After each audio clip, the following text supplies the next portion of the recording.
ఎవరిని అడిగినా హైదరాబాద్ రాగానే మీరు ఎవరిని పలకరిస్తారన్నా మీ పేరు చెప్తారు ఎందుకు ఎక్కువ మంది? అంటే నేను అందరం పలకరిస్తాను. అవునా? అంటే ఒకటండి, నాకు నేను పుట్టి పెరిగింది ఇక్కడ ఈ సినిమాలోనే. ఇక్కడ వచ్చిన ప్రతి ఒక్కళ్ళు నా ఫ్యామిలీ ఒక భాగంలాగే నాకు అనిపిస్తూ ఉంటుంది.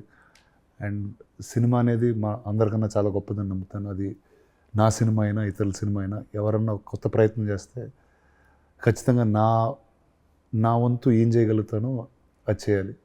సో నాకు తెలిసి దానివల్ల మిగిలిన సినిమాల్ని మీరు భుజాల మీద వేసుకుంటారు, కానీ మీ సినిమాకి ప్రమోషన్ ఇవ్వడానికి మీ దగ్గర అంత టైం ఉండట్లేదు. అరే లేదండి, అలా అని కాదండి.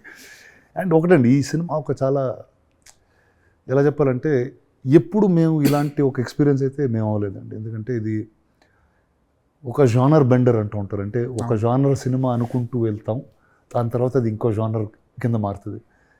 ఈ సినిమా కూడా మేము టీజర్ ట్రైలర్ వేసేటప్పుడు అలానే చూసుకున్నాం.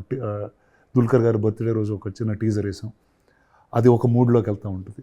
ట్రైలర్ వేసినప్పుడు అది ఇంకో డైరెక్షన్లోకి వెళ్తూ ఉంటుంది. సినిమా కూడా మీకు ఆ అనుభూతి వేస్తూ ఉంటుంది.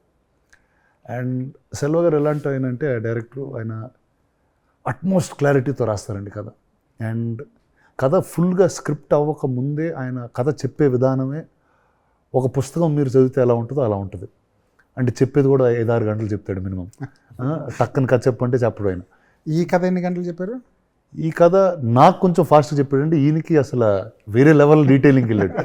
నాకే 5-6 గంటలు చెప్పినప్పుడు అరే కొంచెం హీరో దగ్గరికి వెళ్తున్నాం, ఓకే అనవసరమైన మ్యాటర్లు కొంచెం ఫాస్ట్గా రన్ చేసి ఎంత టైట్గా అంటే అంత టైట్గా చెప్పు, ఎందుకంటే వాళ్ళ టైం ఉంటుందా లేదా, ఏమో నేను చెప్పానని వింటున్నారు, నాకేదో ఉంటుంది. అసలు ఆయన వదలడుగా. నాకెంత డీటెయిల్లో చెప్పాడు, డబుల్ డీటెయిల్తో ఆయన చెప్పాడు. 6 గంటలు ఫస్ట్ హాఫే చెప్పాడు ఈయనకి. సో ఆ కథని ఎలా ఒక స్క్రీన్ ప్లేగా మార్చి ఒక 2.5 గంటల ఎంటర్టైనింగ్ కథలాగా చెప్పాలనేదే ఇన్ని రోజులు పట్టిందండి. So that's about it.